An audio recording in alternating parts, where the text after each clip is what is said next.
and welcome to Startmate Melbourne, New Zealand Demo Day, Deconstructed. We are so excited about what we have to share with you today as we present our first fully virtual cohort, not just across Australia, but also our first New Zealand cohort. My name is Lauren Kaplan and I'm Principal at Startmate. And before we get started, we want to pause for a moment to acknowledge the First Nations people of the lands on which we're gathering today. So tonight we have a lot packed into a very short space of time. We have 16 teams across Melbourne, across Australia and New Zealand for the Melbourne 20 cohort. So to make sure you're not set into pitch fatigue, we've actually grouped them into batches of 3 tonight, which will be then followed by a group Q&A discussion, which I'll moderate. You as the audience can actually ask questions in the section below the live stream video, and we'll monitor them through the presentation, just to be sure to mention the company that the question's for, and we'll also be able to pass over to them after the fact as well. And you can keep the conversation going in the live stream chat alongside. And we'd also love you to be tweeting and tagging alongside using the hashtag StartmateDemoDay. Let's get it trending, and we want to see selfies of you watching or your pics of your watch parties as well. Now it's my absolute pleasure to welcome Startmate CEO Michael Batko to share an update on the year that's been. Hello, and thank you, Lauren. So this year actually marks Startmate's 10-year anniversary. And for this occasion, we asked Mike and Brooks, co-founder of Atlassian and one of our original Startmate mentors, to record a little message for all of you. So let's hear from MCV. Hi everyone, happy 10-year anniversary to Startmate. For me, it's been a hell of a journey. I can remember when Nikki came to me in the very, very early days. I think he might have even been in New York at the time about Startmate and the idea that we needed a Y Combinator style accelerator in Australia. Intense period of time, super smart teams, lots of mentors getting involved, and thinking that could work. And then looking back on 10 years, it's worked spectacularly well. Far better than I think he or I or anyone involved in the early days would have thought. I have so many memories over those 10-year period, especially from the early days. I remember doing a mentoring session in the old Carriage Works, wandering around and thinking, who are these teams and what are they doing and what on earth is going on here, as it was a little ramshackle in the early days, let's just say, but everyone was bunking in and solving problems and fixing things, and out of that came some pretty wonderful companies from class 1. And if I look back through the years, that's been the story of Startmate, right? Building out of a primordial super beginning, both the companies but also the program, to something absolutely world-class and phenomenal. Some of my fondest memories will be being in San Francisco with some of the early classes, especially I believe there was a late night session at Extreme Pizza just south of Market that went very, very long. People on one side of me arguing about some sort of MySQL topology that I didn't quite understand, on another side fundraising, and people devouring pizzas at 10, 11 p.m. at night, having been going for days and having visited all these tech companies and doing all these pitch sessions. And just the energy in the room was incredible for the period of time. And I think that energy has been something that's stuck with Startmate over time. So for me, happy 10-year anniversary. Startmate is an amazing institution for Australia and the Australian tech scene. Credit to Nikki and Nick and everyone else that's worked there over the years. It's been an amazing achievement, as I said, and congratulations on 10 years. So we've come a long way since the first year of Startmate, when we invested in 5 founders. And since then, we've been growing steadily, expanding to Victoria with the support of Launchvic, and now we invest in 30 companies every year. So 2020 itself has been a huge year for Startmate. On the founder front, we expanded to New Zealand. We've invested in 27 companies and ran 2 remote cohorts with founders in Sydney, Melbourne, Perth, Brisbane, Auckland, and Wellington. Our alumni are worth over $1 billion. On our second product, the operator front, we've scaled the fellowship from an initial cohort of 6 to then 10 to 24 to now 100 amazing women ready to join a startup and 10 great sponsors. The most amazing thing is the fellows have been joining startups across Australia and New Zealand, including our very own alumni, such as Sempo, Joseph, and Jigspace, but also other amazing startups, such as Eucalyptus, Dovetail, Canva, Atlassian, just as a couple of examples. And finally, on the investor front, we've raised $3.3 million this year, which is double to the previous year's fund. But more excitedly, we're able to show cash-on-cash returns to our earliest Startmate believers and mentors. We returned half of our 2016 fund from unconventional dividend and returned 1.2x of the fund, of the 2015 fund, for a secondary sale of only 22% of our stakes in Propeller, and with the majority still left to grow in the company. Also internally, you would have noticed a lot of changes in Startmate. From a team of 12 months ago, we're now a team of 7. And finally, Startmate as an organization is profitable. So a huge thank you to all of the early believers in Startmate and to Launchvic, who keeps supporting us. So let me welcome Sasha to tell you a little bit more about the current cohort. Thanks, Michael. Demo Day is seriously one of my favorite days of the year, so I'm really excited to be able to share what some of our amazing companies have been working on over the past 3 months. It's been a really strange year for all of us, and it's forced us at Startmate to change faster than we ever otherwise would have, while still trying to stay true to our core values. The really cool part of this is that we've been able to see how Startmate works fully remote, with the current cohort being distributed across not just Australia, but also New Zealand. It's incredible to think that the community feels stronger than ever, despite being fully remote. As a result, we've been able to find the best founders across the region, and those founders have been able to draw on a network of 120 incredible mentors across both Australia and New Zealand. I'm really proud of what the founders have been able to achieve in what has probably been one of the most difficult years to be a startup founder in recent history. Some of the founders have even basically completed the whole Startmate program from just their bedroom. I also just wanted to give a quick shout out to our mentors. You haven't just supported the founders on their strategy, but you've also supported them directly with customers, emotionally, and some of you have even appeared in a product demo video or 2. So now, without further ado, it's time to get into our pitches. So I'm really excited for our first 3 companies up tonight. We've got Bodyguide, Grid Cognition, and Mass Dynamics.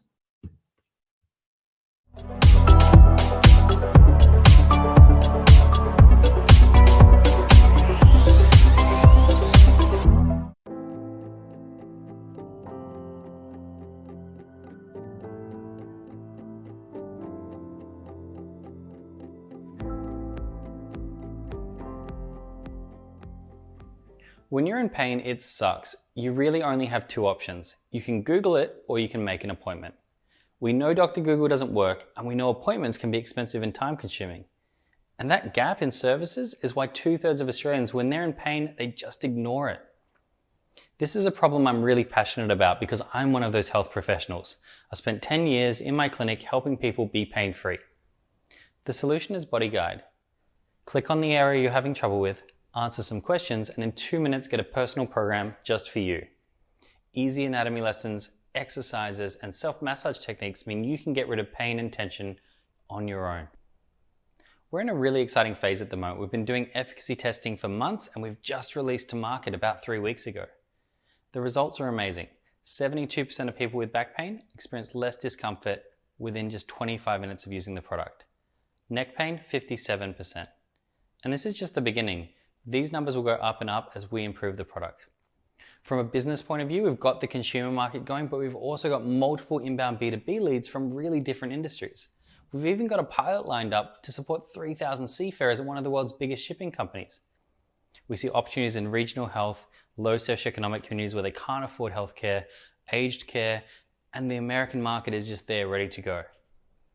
So if you're watching this, you're stiff, you're sore, or you're just curious, download the product. It's free for early adopters and find out why people are so excited about Bodyguide.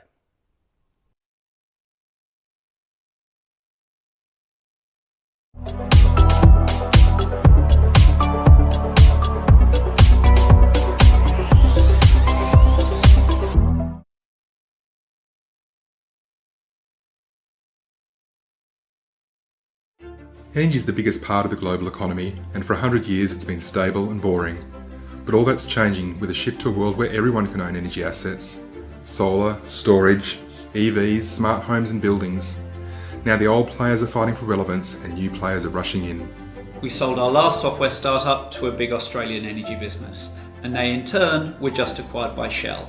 Just one example of the changing conversation in boardrooms from London to New York to Tokyo in the search for new business models in this new era.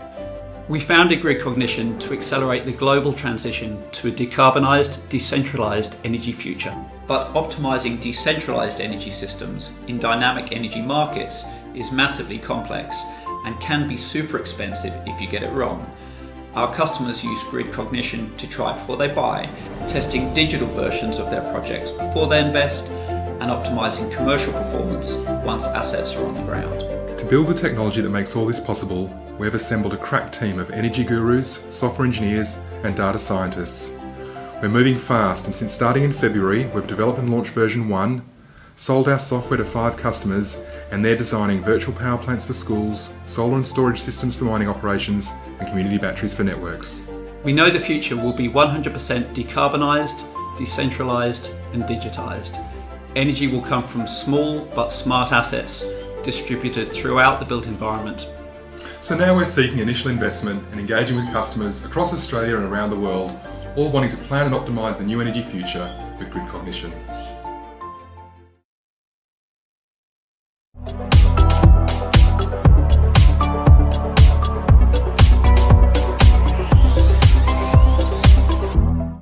Mass dynamics is supercharging mass spectrometry.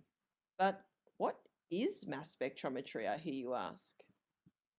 Imagine a tool that is so powerful and versatile that it can play a major role in accelerating medical research and drug development and holds the potential to answer infinite questions about nature. That's what mass spectrometry is. However, to harness this technology, we must overcome industry-wide challenges in the processing, analysis, and sharing of mass spec data. As mass spectrometry experts, co-founders Andrew and Giuseppe have spent their careers navigating these challenges. Challenges which also affect billion and trillion-dollar markets. We are on a mission to improve patient outcomes by transforming complex mass spectrometry data to insights at least 10 times faster. While process efficiency is one thing, revolutionising the way global analytical experts, biologists and chemists can collaborate is a game changer. Over the last 3 months, on top of growing our team and our product, we've matured our inbound sales engine and have product-led growth initiatives in place. And now in commercial discussions with one of the world's largest biotechs. We have 4 product-led growth pilots in play and continue to land and expand within existing customers, which has resulted in 30% more users. Our next major milestone, recurring revenue from 4 global biotechs and over 1,000 global users. A mix of sales revenue and raised capital will help grow the team to get us there.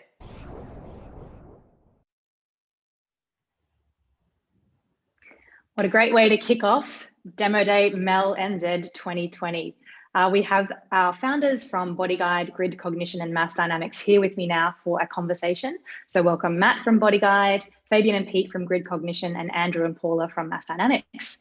I'm going to jump right in and go back to the beginning of our session with Matt from Bodyguide. It feels like the perfect time to have been releasing something like this in the world. Lots of people at home getting sore, potentially unable to get to their appointments.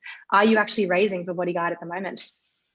Yeah, we opened our round last week actually, and just having lots of conversations, quietly, I guess, hopeful, confident that we'll close it mid-November and be able to get back to work.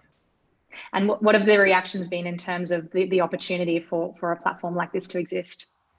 Yeah, I mean, I think it's a fundamentally VC very friendly product because everyone saw and everyone needs better access to healthcare. So at the moment, it's a really exciting time. And obviously COVID's essentially made it really obvious that we do need better quality digital tools for our health. So it's a really exciting time. Awesome, thank you. I'm going to go back to Andrew actually at Mass Dynamics. Why is it actually so important to supercharge mass spectrometry? It's a mouthful, I know, Lauren. Yeah. Thanks for the question. The recent accelerated use of mass spectrometry in research in particular and proteomics, that derives its origins from the revolution in genetics that occurred in the early 2000s, which for the first time really described the ingredients or the recipe of life, if you will. And it's really set the stage for us to begin to understand proteins, which are the products of genes. There's an analogy here that I like to tell, which is telling the difference between 2 restaurants. So genetic approaches are like reading the list of ingredients that we use. And where we may be able to tell the calorie content or how much sugar or fat there is, we can't quite see how the ingredients come together. Proteomics, however, the technology that we're using, really allows us to smell and taste the food and see the combination of the ingredients and what they can do together. And it's this granularity that allows us to really see really see inside what is causative in disease processes. So today we really have this incredible advanced hardware, this technology in mass spectrometry, and it's producing these epic, quite huge data sets. And separate from this, we have this crazy momentum in the tech and software advancements that allow us to solve challenges that we face here. And Mass Dynamics is really well placed to align these fields to maximize this global potential of mass spectrometry in life science research and in pharma drug development. That's very cool. Thank you for sharing, Andrew. Over to Pete and Fabian with Grid Cognition. I would love to understand how big the opportunity actually is for what you're doing too. Yeah, well, it's a really hugely exciting time in energy right now. So fossil fuels are about $3.5 trillion a year, and they have to go to zero by 2050. So that's a big change we've got to make in the world's economy. It's going to drive massive investment in new power and transport infrastructure. And I guess our view at Grid Cognition is increasingly that investment's going to be in small and smart assets within the built environment. So now, rather than being big energy businesses that own energy infrastructure, it's going to be everyone, all businesses, all residents. And that's our market. Our market is kind of directing that investment in new energy infrastructure. So it's really huge. Back to Matt, I'd love to know, obviously you've come from this understanding of the problem. Do you actually have other health professionals on your team, or is it just a bunch of technology people and you? Yeah, so I guess like the early heavy lifting was definitely on me, and in any startup, you kind of have to do most of it yourself to begin with. We've got an awesome advisory team with physios, occupational therapists, strength and conditioning coaches, and I'm just onboarding an osteo at the moment who's brilliant. We're always looking to expand that side of it. But yeah, I definitely have a really robust group of advisors that I can turn to keep refining the algorithms that, create the programs for people. Fantastic. Passing over to Paula now, I'd love to understand from your perspective, what's so special about Mass Dynamics services? Yeah, so right now you've got clinicians at hospitals and they might want to diagnose Alzheimer's, for example, like more quickly and effectively. You've got biologists at biopharmas and they may want to monitor the efficacy of a vaccine, say, which is very timely. But the problem is that there are all these major efficiencies with the paths to discovery and for improved patient outcomes. So what's special is that we're taking a human-centered design approach to the problem. So we're really abstracting away basically as many complexities as we can so we can better serve these life scientists. So we've got this amazing, powerful mass spec instrument. We've got progressive product development approaches. So think cloud, automation, machine intelligence, all that goodness. And along with a really healthy dose of patience and persistence, we're using all of this to bring Andrew and Giuseppe's mind-bending, crazy scientific ideas to life. And the output of all of these mashups is what makes our service really so special. Fantastic. And back to Pete and Fabian, does it actually make sense to install a battery today? Give us a bit of a perspective on that. Yeah, for sure, but it's complicated. I mean, you've got 2 minutes. I guess you'd expect, well, I guess that's actually the short answer. I mean, I think the reason that technology like ours is required is that these assets are very dynamic. I won't get into the nitty-gritty of energy flows in distributed energy resources, but they're dynamic and crucially, they're operating in very dynamic markets. So the commercial value flows are complex, the energy systems are complex. And so working out, will a project that I put in the ground today deliver a commercial return over the next 10 years is a difficult question. And I guess, to our point, it's computers do it better. It needs technology to help inform it. That's a great answer. Thank you very much for sharing. Well, with that, I'd like to thank Matthew, Paula, Andrew, Fabian, and Pete for starting Demo Day strong. We've had some really interesting types of technology and applications to discuss this afternoon. So thank you again for sharing. Before we proceed to our next pitches, we're actually going to hear a brief update on Startmate's fellowship program from our head of the fellowship, Sophia Witherington. But to kick things off, here's actually a quick video message that we've put together from 2 of our fellows from the Winter 20 cohort.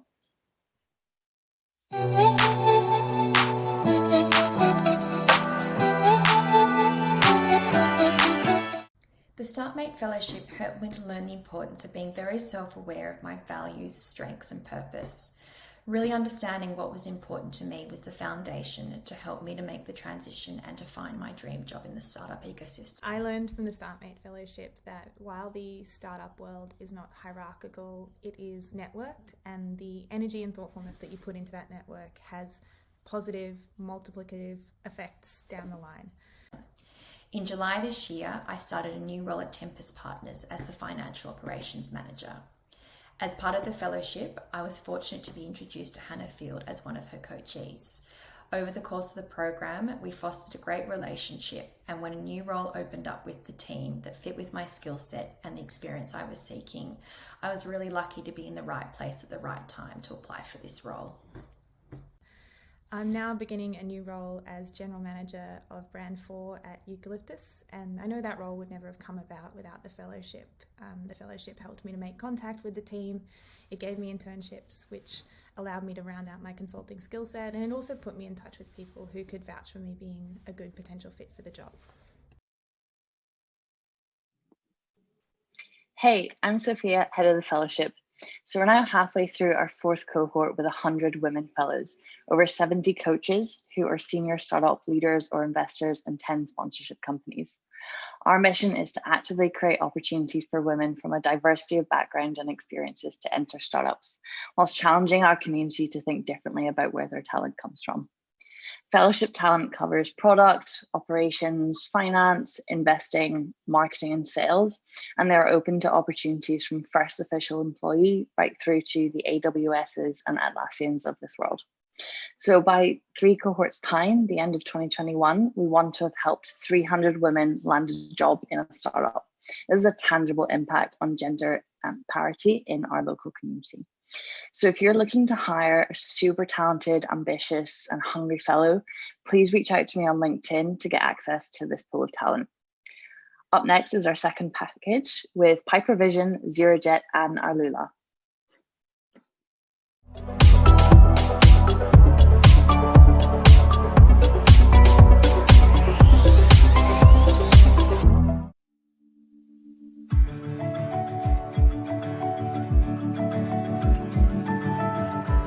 In aviation, 1 in 5 weather-related accidents are due to fog.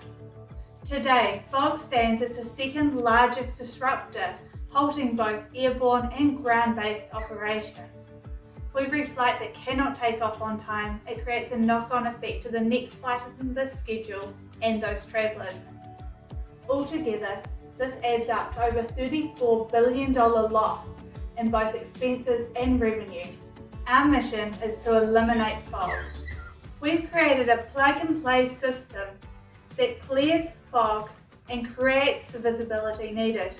This compromises of our heavy lift drone and uniquely refined absorbent, which leaves no residue behind nor negative environmental impact.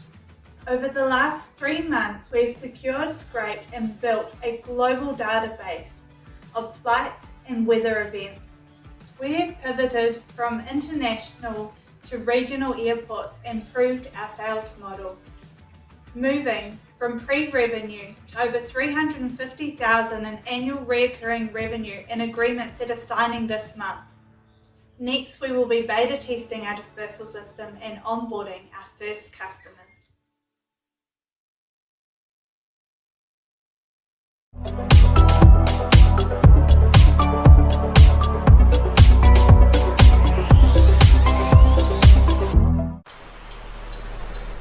Hi, my name's Bex, and I'm the CEO and co-founder at ZeroJet. I'm Neil Manns. I'm the CTO and co-founder here at ZeroJet. We build electric jet propulsion systems for small boats and tenders. Combustion outboards are noisy and extremely polluting. Outboards are not only a hassle, but they are also disproportionately bad for the environment compared to cars. The whole world is moving to electric vehicles, and the marine space is lagging behind. We're building electric jet propulsion systems and partnering with boat builders as an OEM supplier. We provide a turnkey solution, which allows established boat manufacturers to now offer their customers electric jet tenders. Our first product is a 3-meter electric jet tender in partnership with offshore cruising tenders. Lightweight and extremely powerful, you can now cruise from your mothership in near silence with zero noise, zero fumes. It's easy to get up on the plane and still light enough to pull up the beach. Just like with electric cars, batteries and range are the biggest constraint. Not only has battery technology come a long way in the past few years, our engineering team has made some incredible advances with our jet pump. Our jets are specifically tuned for electric motors, which allows allows us to achieve amazing power and good runtime. In the last 3 months, we have expanded our team, made significant progress on our product, completely rebranded, significantly expanded our network, and unlocked research and development funding. And soon we will be publicly launching our product. Our next milestone is the sale of 20 electric jet tenders. Also next is partnerships with leading tender manufacturers who can provide scale as we grow internationally. We're building a tribe of customers who want to be part of our journey and be one of the coolest boat owners on the bay.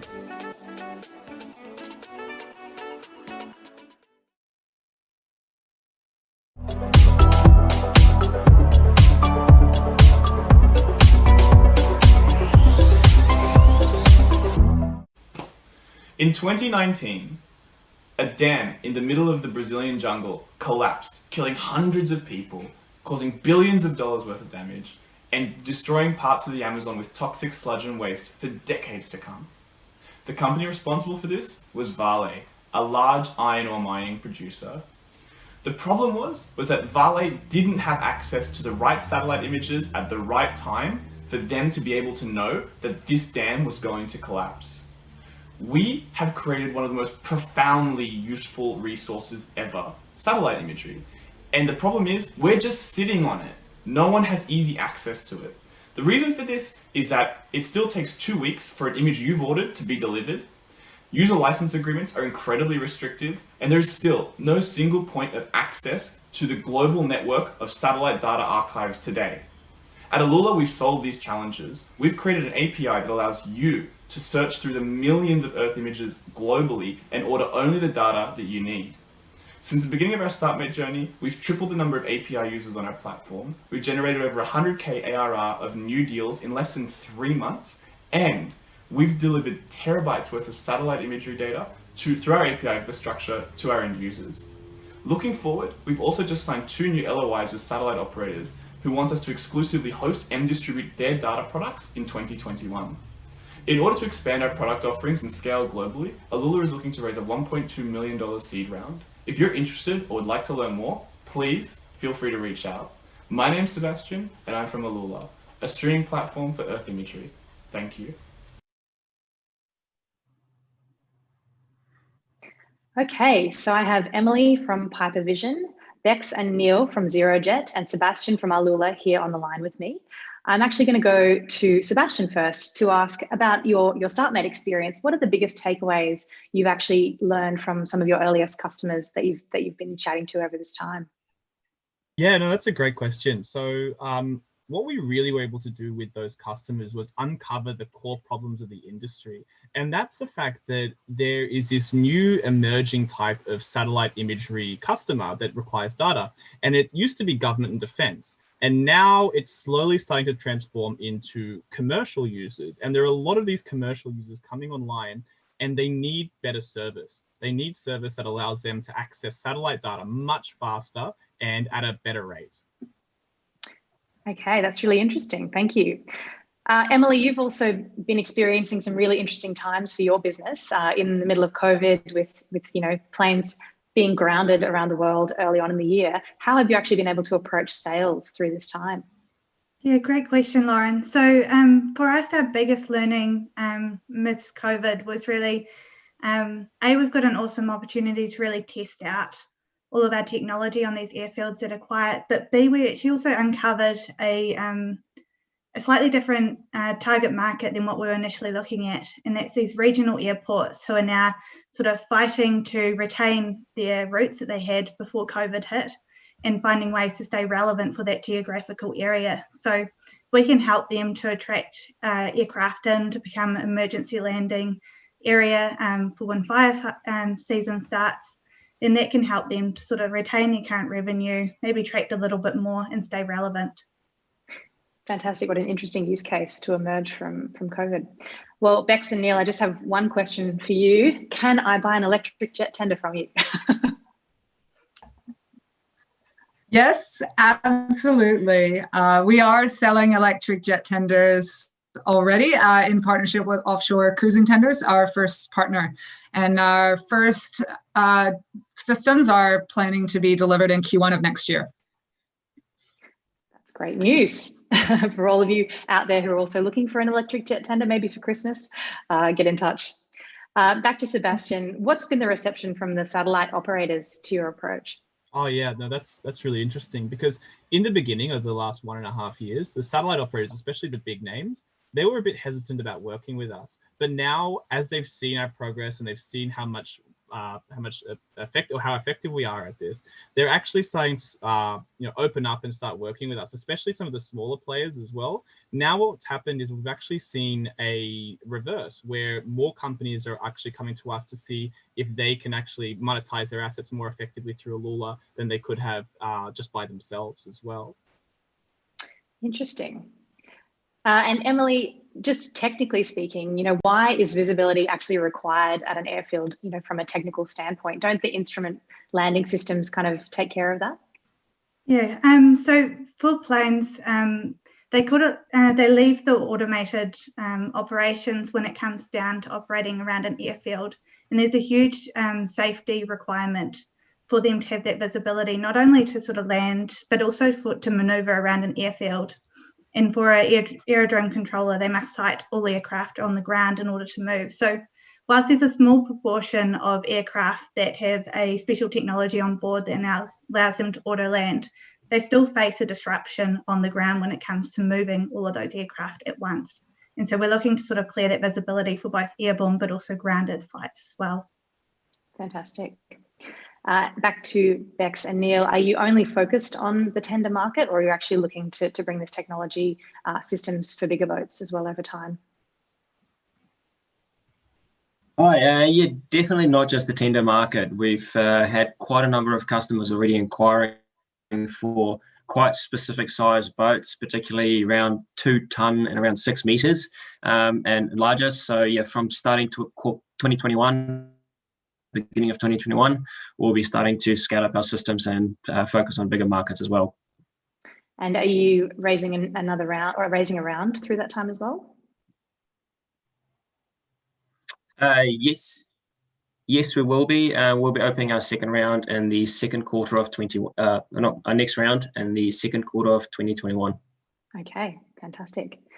Emily, I guess through this period that you've had the opportunity to be on the Startmate program amidst the kind of global upheavals, what learnings have you actually taken from the sales process that you've been embarking on? Yeah, I think the biggest learning for us was when we started out, we undervalued the benefit of those airports gaining the training skills in order to actually operate a heavy lift RPA in non-visual conditions and beyond line of sight. So really drones are coming in, enabling a whole heap of different things within the aviation industry, such as surveillance or security monitoring, potentially even testing out some of the aircraft tracking software. And so that enables the airport to kind of take that training, that certification, which is really unique at this time. Not many people have that level of certification, and then go and apply it for other things as well. And we've seen a real lift in value gain for the airport there. Fantastic. And finally, Sebastian, Alula, next 2-3 years, where's the product heading? It's a great question. So, in our opinion, data is like the new oil. It's in such high demand. And we see that remotely sensed data, not just satellite imagery, but IoT, drone, is going to become core part of our product features. Ultimately, though, we want Alula to become the hub for getting any data about our Earth that you may need for your applications or workflows. And I think that we are in a really good position to do that. Fantastic. Well, thank you, Sebastian, Bex, Neil, and Emily, for being part of our little chat here after your pitch videos. Congratulations on everything you've achieved through Startmate. Thank you. Thank you. Thank you. So as Michael mentioned in his welcome earlier, this is actually the 10th year of operation for Startmate, and we wanted to reflect on the impact both the program and its incredible cohorts of companies have actually had on the Australian startup ecosystem over the past decade. We will hear shortly from Startmate's founder and Blackbird partner, Nikki Shivak, but before that, I just want to pass over to see a couple of video messages from some of our alumni over the last 10 years.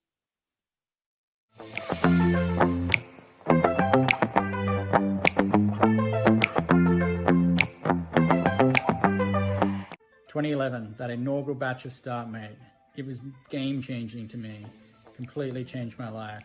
I can kind of comfortably say that Propeller wouldn't be here our team wouldn't have grown and our business wouldn't have grown without that slingshot that Startmate gave us. Startmate put a rocket ship into BioScout and took us from a group of engineers building cool tech to a business that is actually having an impact on the future of agriculture. It really helped us broaden our ambitions for what Enrollo can be. We actually launched the day before Startmate started, and a lot of our first customers came from there. Startmate changed the trajectory of our company. Right from the beginning, where we went to the Blue Mountains for the offsite, I felt personally challenged. I literally jumped off a cliff into a lake. The biggest thing that Startmate did for Mentor Loop was kind of transition us from that blind optimism that you have when you start a business to really applying some intellectual honesty to the metrics and the way you measure success. So my favourite memories from Startmate was the San Fran trip with the Sid 19 cohort and the fellows, and seeing everyone's true colours after a game of werewolves. I think it's definitely got to be Francis beating Nikki at poker in San Francisco. It's just so good to bring down a giant like Nikki on the poker tables. I think the thing that will stay with me the most was the other companies in the cohort. To be surrounded by so many inspiring other founders, all going through a similar set of experiences and realizing you weren't alone. Batco yelling out "huge" at us every single time we did anything, and then quickly following up that "huge" with, "Now how are you going to 10x that?" Asking ourselves, WWBD, or what would Batco do? In particular, Nicky's ability to ask us questions that he knew we didn't know the answers to. Not only did we not know the answer, often we didn't even know what the hell the question meant. Dean McAvoy, very early on, ripped apart our UX while I sat in a corner and cringed. I realized that the things that you don't want to know are the things that will kill you. At one point, Nick Crocker referred to Black as the cockroach team, just because we'd been through a whole bunch of intense hurdles, and it appeared as though we were just refusing to die. Looking back on it, I've always been kind of proud of. We almost definitely wouldn't have raised an investment. Everyone involved with our round was connected with Startmate in some form. Since finishing Startmate and launching Avira earlier this year, we've helped over 14,000 uteruses. We wouldn't be anywhere without Startmate. Startmate legitimized us, introduced us to our closest allies, and ultimately lined us up to raise our seed round, which has gotten us to where we are today. It's only in hindsight really that I see the incredible impact that Startmate had on not just the business, but me as a person, as a founder, as a CEO. I think that we wouldn't have had the great network that Startmate provides. What other better way to get to know some of the strongest tech leaders in Australia and the US than through this program? For Heidi and I, it was also wonderful for the relationships, the mentorship, the friendships that we formed. The sort of friendly competition to keep up with their learnings and their business progress every week. It's not just the actual 3 months that adds so much value.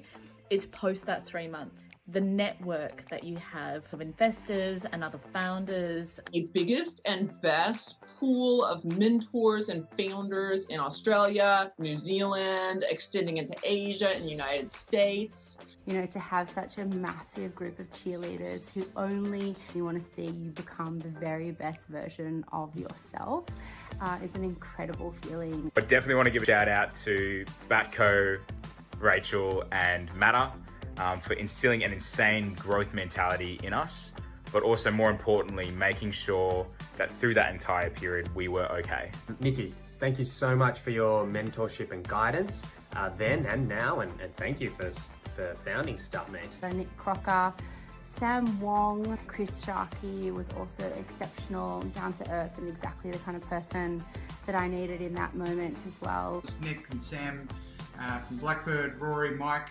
Chris, Ned, Alan and Jindo. Propeller certainly wouldn't be here without the one and only Mr. Rain Ong, the Signal. Special mention to Rain, he calls himself the Signal, we call him the Cowboy. Nikki and Sam, you've been instrumental in our journey during Startmate and definitely since. For guys like Alan Jones, Hamish Hawthorne, Malcolm Hebblewhite and Matt Cameron, all legends in their own ways. Big thank you to Nikki, Mike, Ryan, Big Yahoo, David, and the alumni. I've been trying to pay that debt forward for 10 years, and I'm sure I'll be trying to pay it forward for another 10 years. To all of the mentors that voted for Enrollo, thank you for breaking the Startmate rules of the time and letting a bunch of non-technical founders get into the program. We are forever grateful. To the entire Startmate team, I am always in awe of how you guys get so many things done. You have had a massive, massive impact on the startup ecosystem in Australia and New Zealand, and we need more people like you.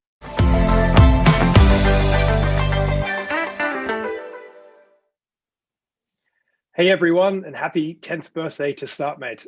There are two moments that I wanted to briefly talk about tonight. The first when Startmate began, and then the second when I knew that Startmate would succeed.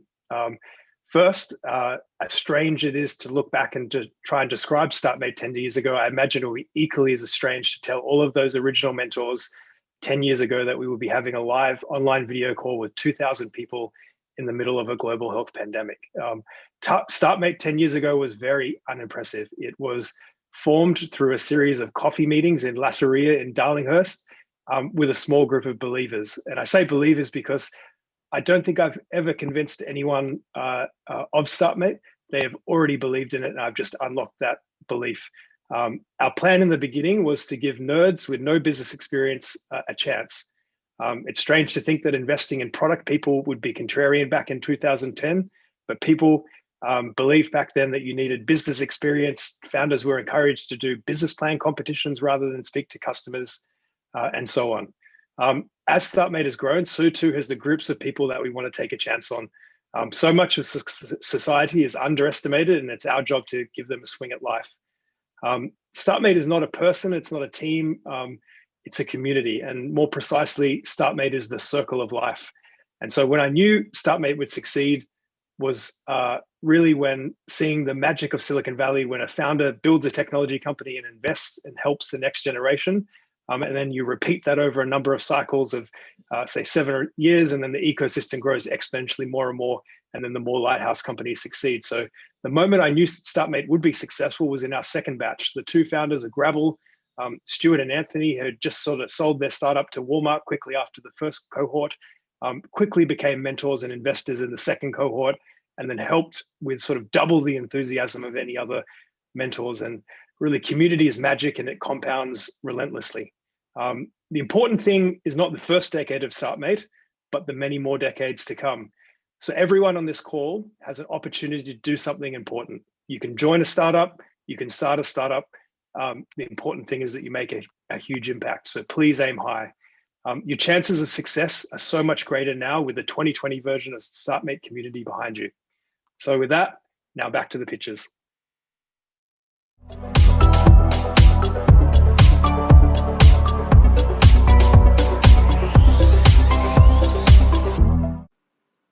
Imagine there was a high margin, profitable marketplace which has already reached a global audience in its first year.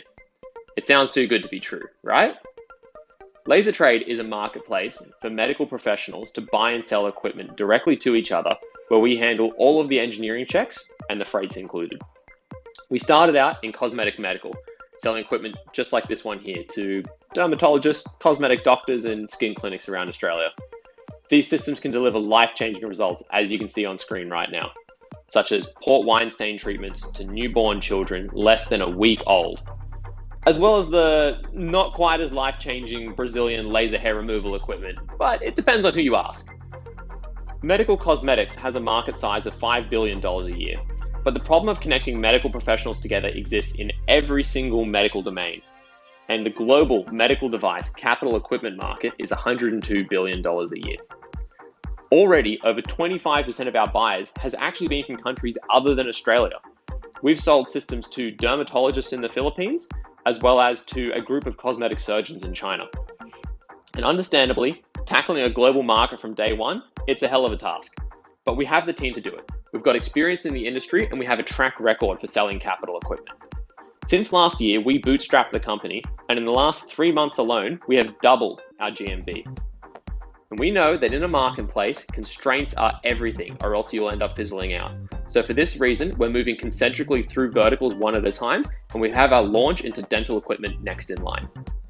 So if investing in a profitable marketplace, which has reached a global audience from its very first year, sounds of interest to you, make sure to reach out, as we're sure to be growing laser fast. Pew, pew, pew. I want the pew, pew, pew.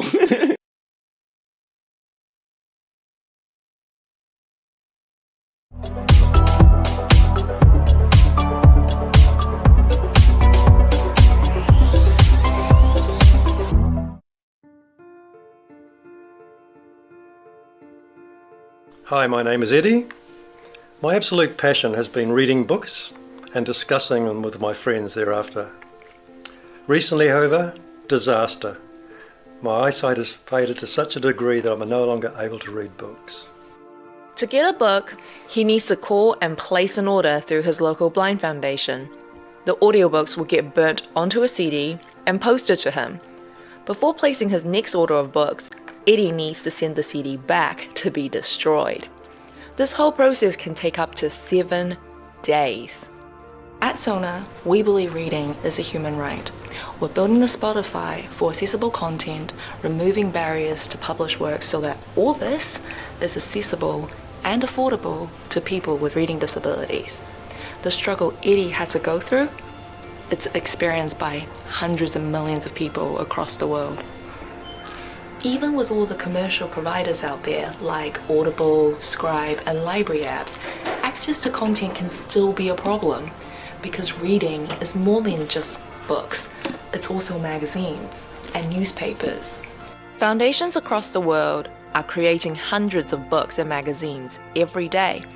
By partnering with them and commercial publishers, we can gather an extensive range of audio content in one place. Through our cloud-based, voice-activated distribution platform, people like Eddie can listen to the collection using simple voice commands. For our users, it's the difference between waiting 7 days for a book and 7 seconds. Welcome back. Would you like to continue playing the memoirs of Sherlock Holmes by Sir Arthur Conan Doyle? Yes, please. Join us today. It's time for everyone to experience the joy of reading.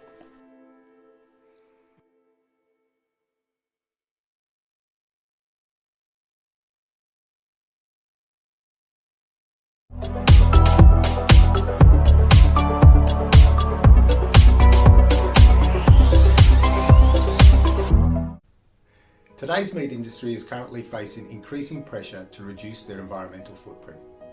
We need alternatives that can reduce this impact, and cultivated meat is one of these emerging global industries that can deliver an alternative protein source.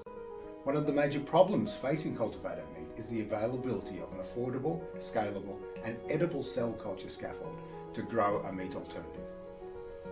Our BNC scaffolding technology is all that and more. Made from nata de coco cellulose, an existing foodstuff, and dietary fibre, it seems fitting to value add one foodstuff into another. Through the Startmate program, I've been able to grow my customer base by 500%, and with the exposure to Startmate's networks, many innovation hubs and technology partners have approached me.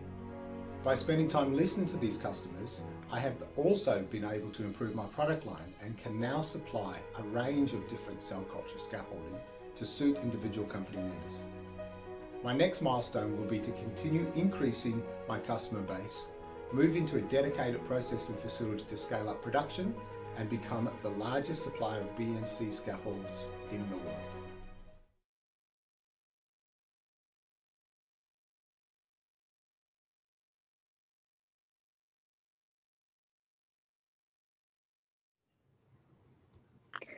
Okay, hope you're all still with us. We have Kieran, Melissa, and Mark from Laser Trade, Yarek and Sarah from Sonar, and Gary from Cast Materials here to answer some questions now.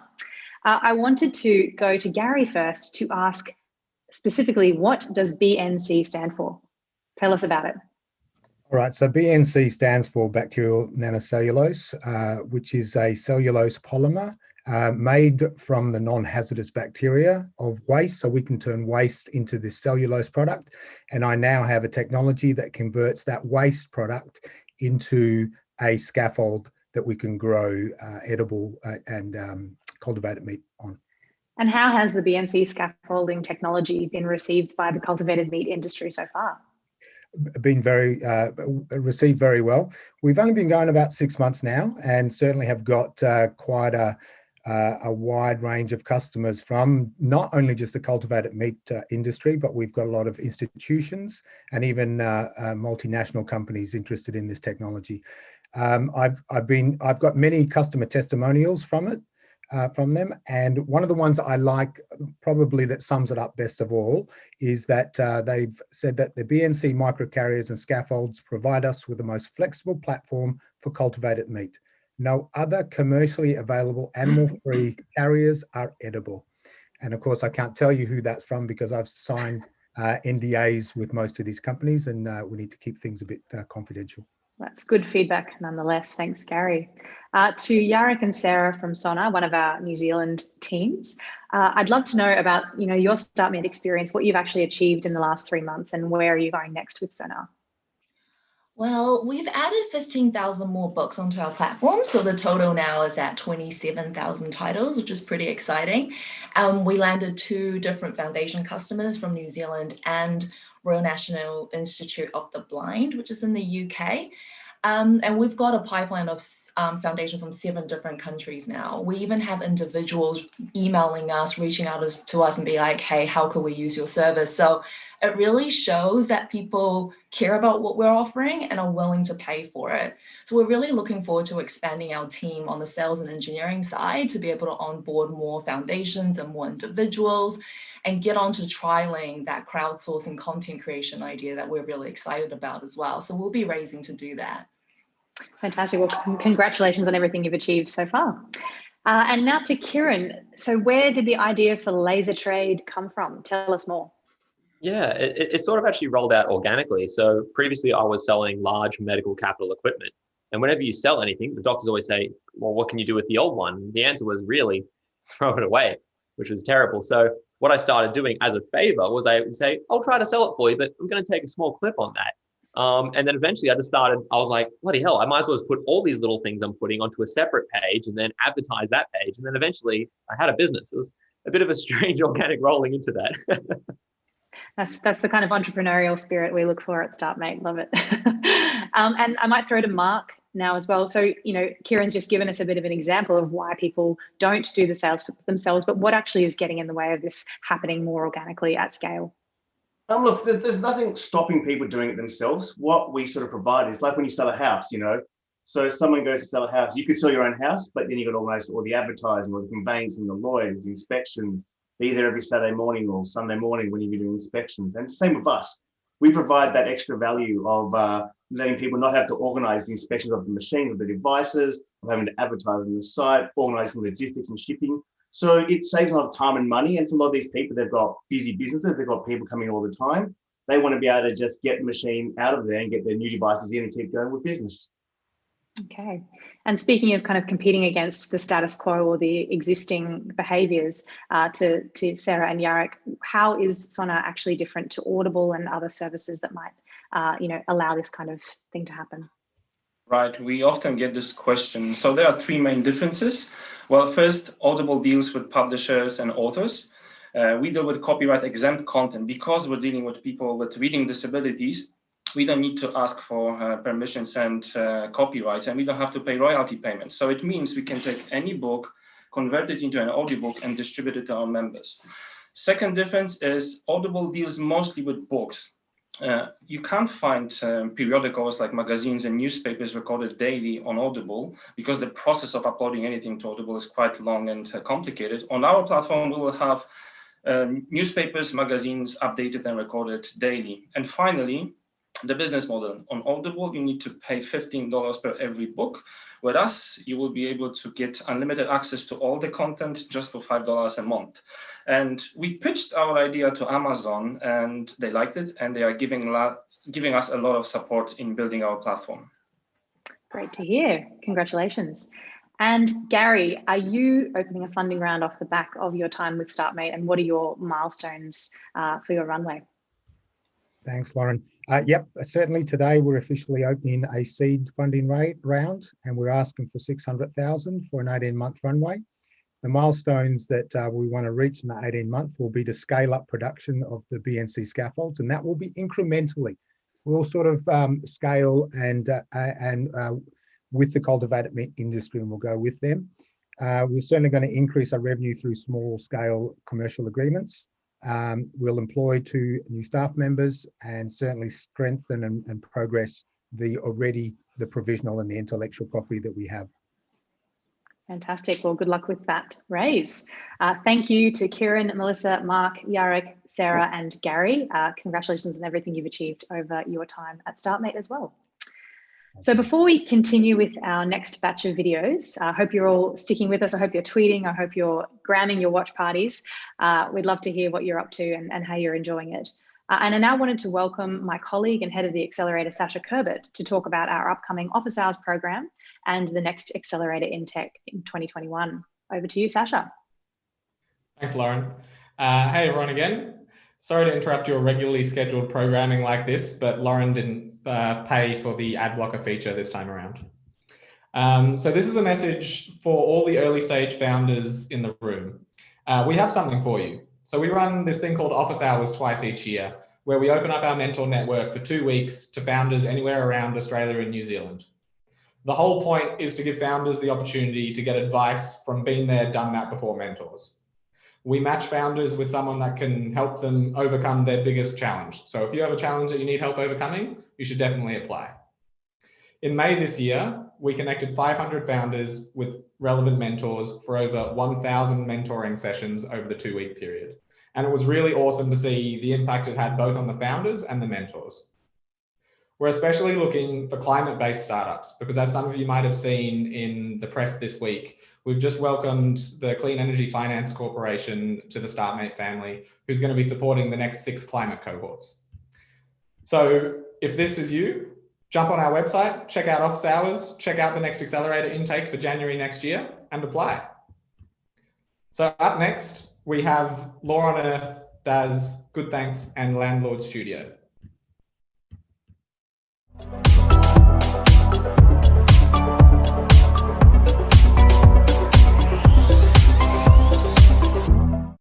Even as a first world country, around 75% of Australia cannot access legal help, either because they live in regional and remote areas or because it's just too expensive, or both. I'm Katie Richards, CEO and founder of Law on Earth. We built the world's first telelaw platform, which allows the public to safely and transparently self-service their legal needs, instant access to lawyers at a fraction of the cost, and the security of indemnity insurance. This hasn't been done before because giving the public the ability to self-service would cost lawyers opportunity, so alternatives have been the template market. It is the explanation of what's in the templates that really matters, as that empowers people to actually understand the document.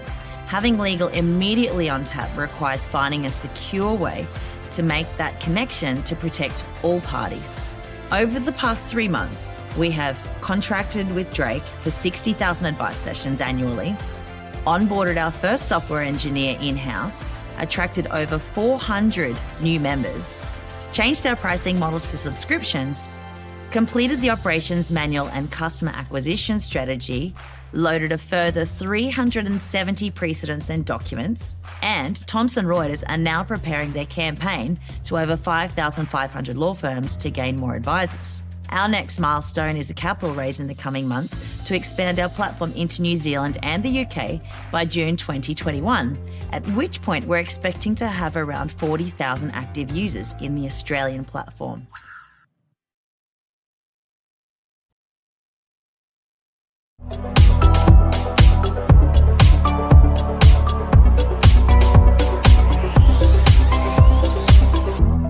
Agribusiness is a $5 trillion industry that every day is making billions of dollars in decisions using data that just ain't good enough.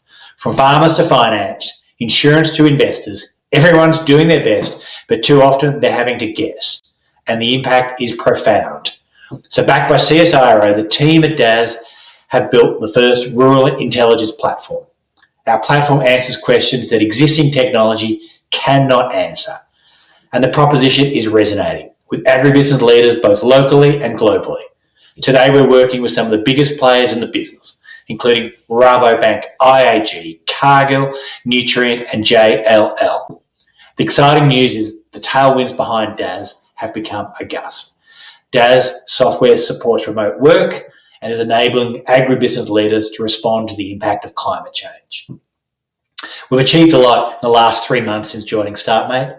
We've increased our revenue by 16%. Our annual recurring revenue is now 1.3 million, and we've line of sight of 2 million by year's end. And our North Star metric of DAS reports downloaded has grown 44% in that same time. As for our next milestones, we're building out new SaaS products focused on cropping and rural insurance. We're entering the USA in early 2021. The need for science-backed rural intelligence has never been greater. And we're focused on putting science right where it belongs, in the hands of decision makers.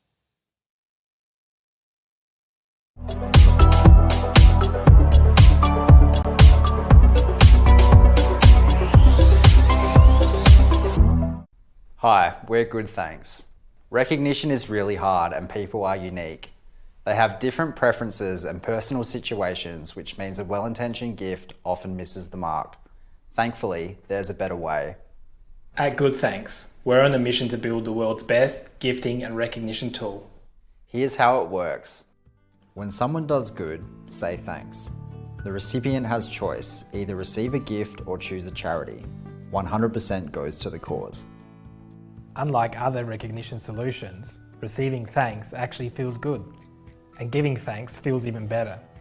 What starts with one individual receiving thanks quickly spreads across their team, their company, and even to their customers, where the recognition loop starts again. COVID has put work from anywhere on a rocket trajectory, and the world is not going back. We've developed great partnerships and a platform that's grown from a single thanks to over 20,000 thanks sent and 1 million distributed to charity. Our big, hairy, audacious goal is to send 1 billion pieces of gratitude by 2030, creating better workplaces and a better world. Thanks to Startmate, you'll now receive a Good Thanks. Check your email and pick a charity. Get Good Thanks for your team or Slack channel at thanks.me. Thanks.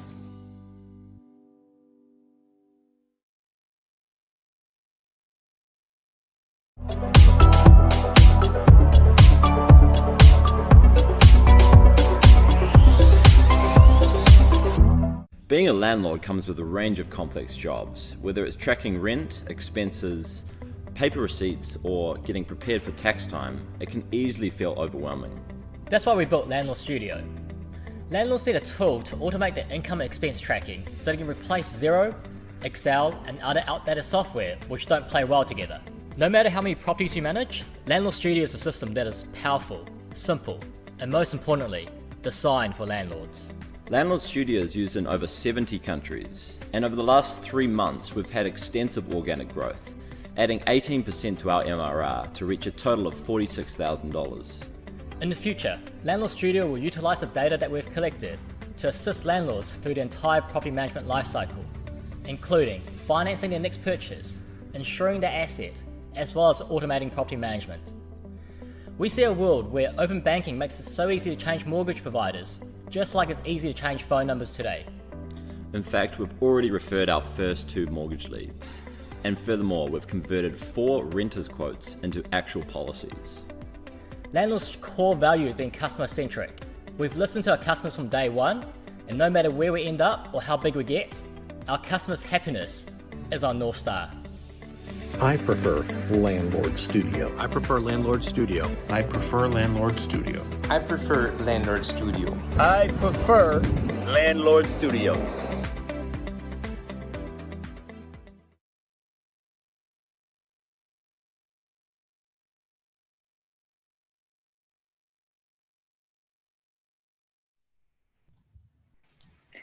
Okay, we're just over the halfway point. We've got a couple more rounds of pitches to go, and I'm excited to welcome our next founders into our conversation. We have Katie from Law on Earth, Anthony from Digital Agriculture Services, Charles and Logan from Landlord Studio, and Shannon Poulton from Good Thanks.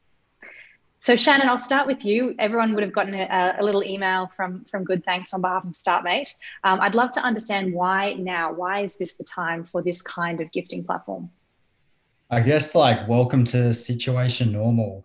Remote is just what is happening with the current world situation, and boosting morale and engaging employees used to be so reliant on Friday drinks or work lunches, mini celebrations in the office, but now it's all done over Slack.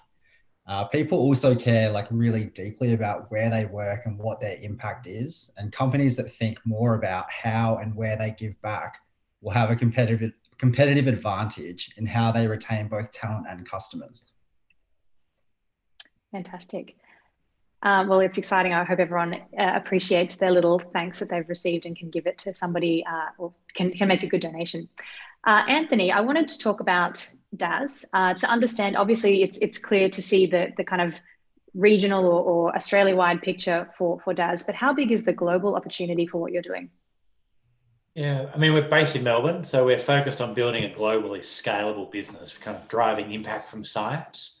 We think the best way to do that is to focus on those global enterprise clients that surround agribusiness. We estimate the total market for rural intelligence is a bit more than $2 billion. And the good news is it's completely underserviced by the existing players. Fantastic. Katie, why would lawyers want to use Law on Earth? So for individual lawyers, they can actually save up to 60% of the hours they currently work for some other law firm in the city. They can work from home and still earn the same salary with much, reduced hours. And then also for the law firms, and say where you've got your top tier law firms where they may have downturns in between contracts or even during COVID, they don't want to lose their talent. So they can actually get their staff being advisors in the platform to, at a minimum, recover their costs and keep their talent on board.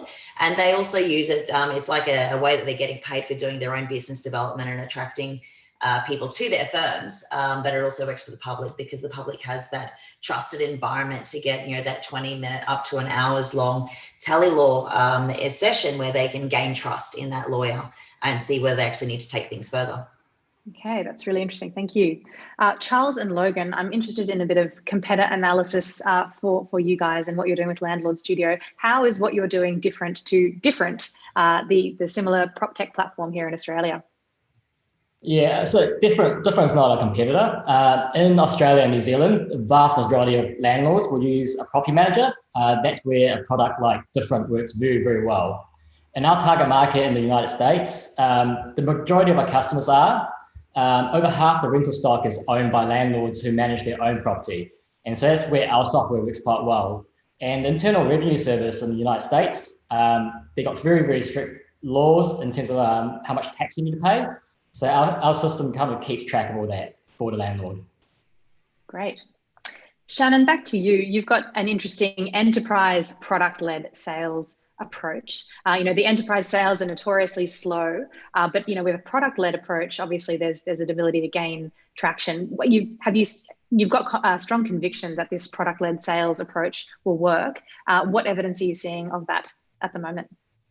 Yeah, well, 3 weeks ago, we received an inbound inquiry from a single 10-person dev team.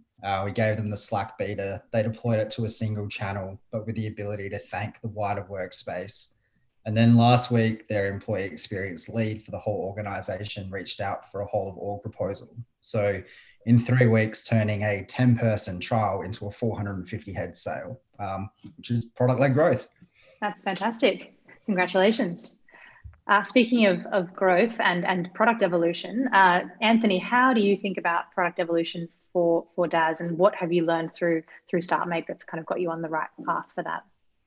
Well, one of the things we've unpacked to the business is the real need to understand not just the data, but the workflow required to support that.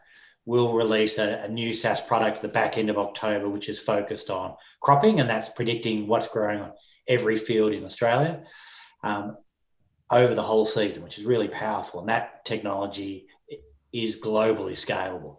At the same time, we're partnering with people like Cargill, Rabobank, Nutrient, kind of the industry leaders to kind of think about how we can meet their needs both in Australia but also globally. And we'll enter New Zealand later this year and the USA in early 2021. Great, you've got some great names there. Katie, when you're thinking about Law on Earth, how do you minimize risk through the platform? We've had to look at a couple of different ways of minimizing risk, obviously, because if you have legal advice online, there is a lot that we need to protect. So the lawyers actually have their own professional indemnity insurance. All of the articles and documents in the free learning centre are covered with the general waiver. We also have $5 million in cyber insurance, $20 million in product and public liability, and also the professional indemnity for any issues where we get dragged in as a third party. So we found all of these ways to ensure that we're not liable for the legal advice that's being given, and we're indemnified for that as well. Okay, and has COVID had any impact on global expansion for you? COVID has actually been very kind to us. We've grown quite significantly. We've taken on one contract that is going to be a starter of 60,000 advice sessions a year, and that's for 10% of their staff body. So there's still another 90% of their staff that we could roll that out to. And they also want us to go to New Zealand. So our next move will be New Zealand and then the UK in the next 6 to 9 months. And being a lawyer myself in both of those jurisdictions, there's nothing that's holding us back from doing that. Even though the borders are shut to both countries, we can actually run all of the operations for Australia, New Zealand, and the UK directly from Australia without having to go into any of the countries. Okay. And Charles and Logan, where are you at in your fundraising journey? What are your plans and what's your runway to get to that point? Yeah, great question. So at the moment, we've been cash flow positive for the last 6 months. So our runway currently is just unlimited with our current team size. There are a couple of milestones we want to deliver on before the end of the year. And then we intend to open a funding round in Q1 of next year. Well, good luck. Good luck for that raise. Thank you, Katie, Anthony, Charles, and Logan and Shannon for participating in our little panel this afternoon. Congratulations on everything you've achieved through Startmate. So we are almost at the end of the official proceedings for Demo Day today, with one segment to go, and I encourage you all to hang around for a very special after party surprise at the end. So just about 20 minutes to go before we can reveal the after party experience. But now I'm going to hand over to Michael again for a special announcement from Startmate. Thanks so much. Yeah, only 3 more companies to go until the end of Demo Day. So that is a really good time to acknowledge and extend a huge thank you to all of the mentors who supported this cohort. And mentors at Startmate are a bit different than in most places. I mean, our mentors are founders, ex-founders, and successful startup operators who have the empathy to coach the founders. But also, each one of them personally invests $10,000 into the cohort they want to be mentoring. They have real skin in the game. And at the end of every cohort, founders actually get to vote. They vote on the top 10 most supportive mentors. And the top 5 mentors receive extra carry in our fund, incentivizing them to help out even more. And more importantly, they receive a little unicorn with a medal around its neck with most valuable mentor of that cohort. So first up, a big shout out to Sasha Kerbert, who you met earlier. Sasha was voted #1 mentor across both cohorts, and he doesn't just make sure that the program runs smoothly, but is also a great coach to the founders and supports them professionally and emotionally. So thank you so much, Sasha. For the Australian cohort, in our top 3 is no other than Rod Hamilton and Doug English. And that's serious kudos to both of you. Rod and Doug didn't just co-found and are running Culture Amp, $1 billion startup, but are in the weeds with our founders, supporting them every single week. So thank you so much to both of you, and well deserved. On the New Zealand side, our top 3 mentors were voted Kirsty Grant and Phil Thompson, both absolute stars building Oro, and our legend, Tip Piemsonboon from Blackbird. So thank you so much for coaching our first ever New Zealand cohort. I also wanted to extend a special thank you to Kate Morris, founder of Adore Beauty, who not only is in the middle of lockdown and her company IPO, but also got rated as #1 mentor for the company she was supporting. So I'm incredibly grateful for all your support. So again, thank you to all of our mentors. You are the true believers in the ambition of Australian and Kiwi founders. And on that note, let us finish up with the last 3 teams of Demo Day: Database CI, Passing Door, and Heaps No.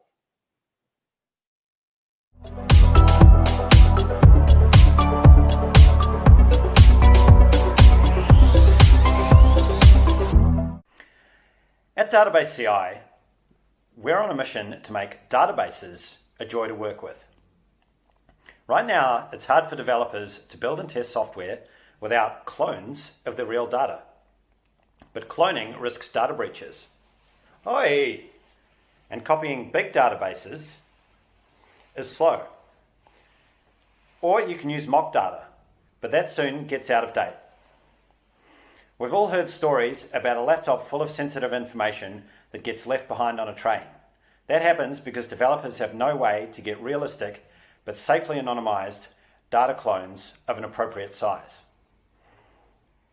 Developers want test data that is robust and secure, with easily configurable anonymization and resizing.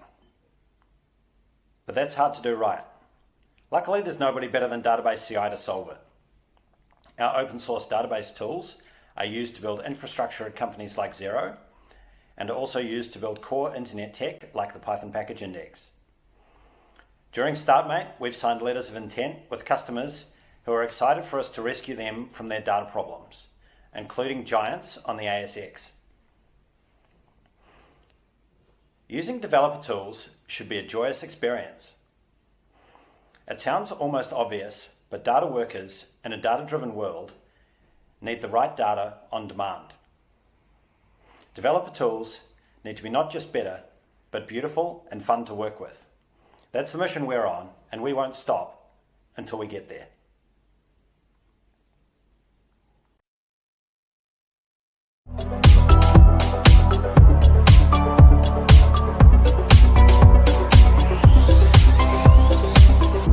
Real estate is a category that touches every single person in the world.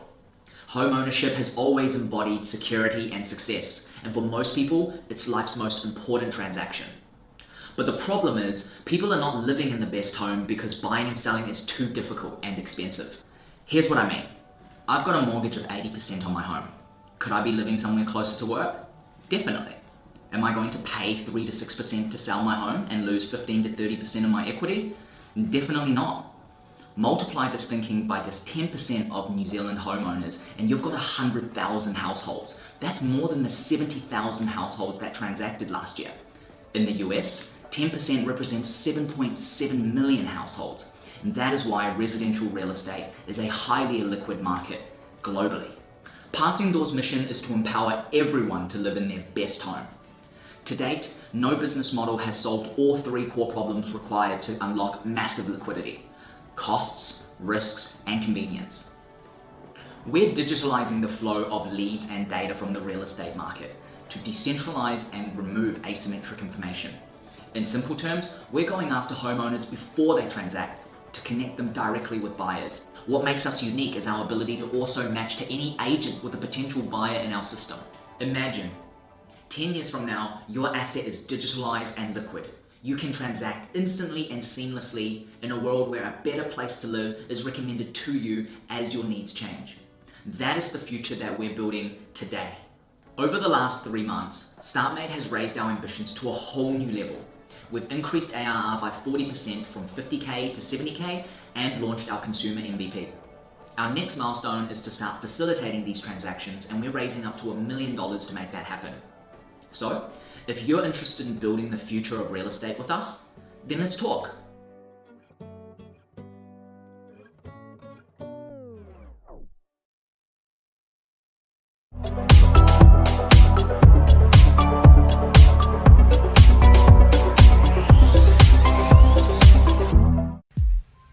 We're heaps normal. We brew beer without the hangover. The non-alcoholic beer category is exploding globally and will reach $25 billion by 2024. Here in Australia, alcohol abuse costs our economy $36 billion per year, and beer makes up a large majority of that consumption. 66% of young Aussie drinkers want to reduce their alcohol intake, but no brand has been able to truly address this need. We've released a beer and a brand that's already connecting with these consumers.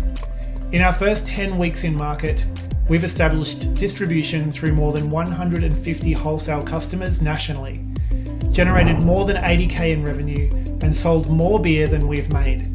Yes, you heard that correctly.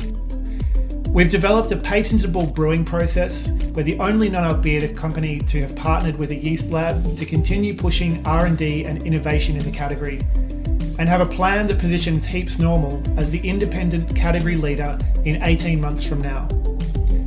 We're raising $1.1 million to get us there, to create a fortress in the Australian market that we'll be using to springboard our global distribution and make it heaps normal to expect delicious non-alc beer wherever you enjoy your normal beer.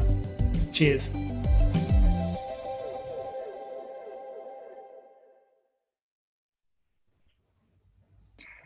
And with that, that concludes our video pitches for this evening. And I'm really excited to have our last batch of founders from the Melbourne, New Zealand 20 cohort with us for a brief chat this afternoon. I have Rob from Database CI, Michael from Passing Door, and the Heaps Normal crew, Andy, Benny, and Pete. Well, thanks to all of you for hanging on till the very end to have this conversation. Rob, I'm going to come to you first. I'd love to understand what types of companies are affected by the problems you've outlined. So we've found that almost everybody building software is affected by the problems that we're trying to tackle, and everybody struggles to get the right data to work with. So everyone all the way through from scrappy startups to really big companies. Fantastic. And why are you the right company to solve these problems? Well, we actually never intended to start a company. We just wrote some open source software and put it online and really wrote it just for ourselves. But all of a sudden, a whole heap of people and companies were using it to manage their databases. And so that means we already have a lot of the tech know-how, but most importantly, we know how to build tools that developers really want and love. A bit of developer advocacy goes a long way. That's great. Thanks, Rob. To Michael from Passing Door, how is what you're doing different from low commission agencies who are tackling the same space? Yeah, that's a great question. The biggest difference between us and these agencies is that they are still a real estate company at the end of the day, whereas Passing Door is a tech company with a focus on data. And while most low-cost agencies are able to charge consumers less, they don't actually solve the entire problem of helping them move in one transaction, which would require a ton of data and a completely different business strategy altogether. And so as a technology company with a focus on AI and data, the objective is to capture the consumer data that is currently untapped, to create new value and do things that these agencies cannot, such as identify and match buyers and sellers effectively, predict consumer behavior, optimize pricing, and understand other valuable consumer insights. Okay, and continuing along that line of competition, Benny, I'd love to understand why Heaps Normal is different from your other non-alcoholic beers on the market. Yeah, sure. So traditionally, non-alcoholic beers are made by removing the alcohol once the beer is made, either with heating or filtration, and that tends to take a lot of flavor out with it. So we invested in over 6 months of R&D trials to make a real beer that sort of tastes just like any other beer, but it just happens to have no alcohol. And hopefully some people in the audience are getting a taste tonight as well. Thank you. Pete, from your perspective, why is Heaps Normal positioned best to be the category leader in this non-alcoholic beer space? Yeah, thanks, Lauren. So what we're doing, we're not speaking to purely a sober audience. What we're doing is actually connecting with beer drinkers who've never even considered that they might enjoy non-alcoholic beer as much as a normal beer. And we're doing more than that. We're building more than just a beer company. We're essentially defining a new global drinking culture, and we're starting that right here in Australia. Fantastic. Michael, why are you also going after agents when you think about your customer target market in this space with Passing Door? Yeah, so our customers are actually the buyers and sellers, and why we're using agents as a vehicle to get to the buyers and sellers is that our tool is proving very effective to extract vast amounts of consumer data that is currently unavailable that sit in the databases of the real estate agents. So although our customers are the buyers and sellers at the end, we will continue to work with agents to create a more effective way of extracting the data and then matching them against leads to create new transactions. Great, makes sense. And Rob, we've actually had a question from the audience just to understand where you are at in your journey, and are you actually opening a funding round for Database CI? So we're very early stage. In fact, on the day Startmate started, we hadn't even incorporated, but we now feel we're at the stage where we want to put a team together, and so we're putting together an angel round. And if that's of interest, please come and talk to us afterwards. Fantastic. And finally, Andy, I know that when we asked you to produce your pitch decks with a deadline of 2 weeks ago, there was lots of questions as to why it had to be so early. But in fact, in your case, there's actually been some changes in your traction since that deck was produced. What are the updates from the land of heaps normal? Yeah, cheers. We've earned more than 100K in revenue since launching 12 weeks ago. We've actually sold out of beer since then, but we're not sitting back and waiting for the next batch. We've already pre-sold 50% of the batch that's due out at the end of October. And we've secured more than $350,000 in forward commitments from existing customers. We're also super excited to announce that we've confirmed a lead investor and received our first term sheet. We'll be closing really soon, but there's still a little bit of room in the round for like-minded supporters to get on board. That's really exciting. So hopefully any passionate non-alc or craft beer drinkers in the audience can find out a bit more. Thank you so much to all of you, to Rob, Pete, Andy, Benny, and Michael for being part of the very last panel of conversations for our demo day for the Melbourne, New Zealand 20 cohort. That actually wraps up the official proceedings for the evening. We have had so much fun bringing you the stories and updates from the cohort and what has actually been a really special demo day for the Melbourne, New Zealand cohort across Australia and New Zealand. You may have already been exploring the event environment with Delegate Connect while you've been on the live stream, but you can find out a lot more about all of the companies through their profiles and find out ways to connect with them by clicking on the founders and team pages. We'll actually be able to facilitate those connections after the fact. But if there are any further questions that you have, post them in the question window and we'll make sure that the teams get those questions. Now, as a special surprise to conclude the event, we will be kicking on to an after party in what we're calling Startmate City. We have a special virtual environment set up on a platform called GatherTown, and the link should be available shortly in the chat window, and you should have also received an email about how to get in. Jump on now. We can have 500 people at any one time, and we'll be hanging out in the space exploring until 8 p.m. All our cohort companies will be there. They're keen to engage with you, to froth on what's been a really fun program and find out their company HQ and strike up a conversation in the environment. Enjoy the experience. And from the whole team at Startmate and the Melbourne, New Zealand 20 cohort, thank you once again and goodbye.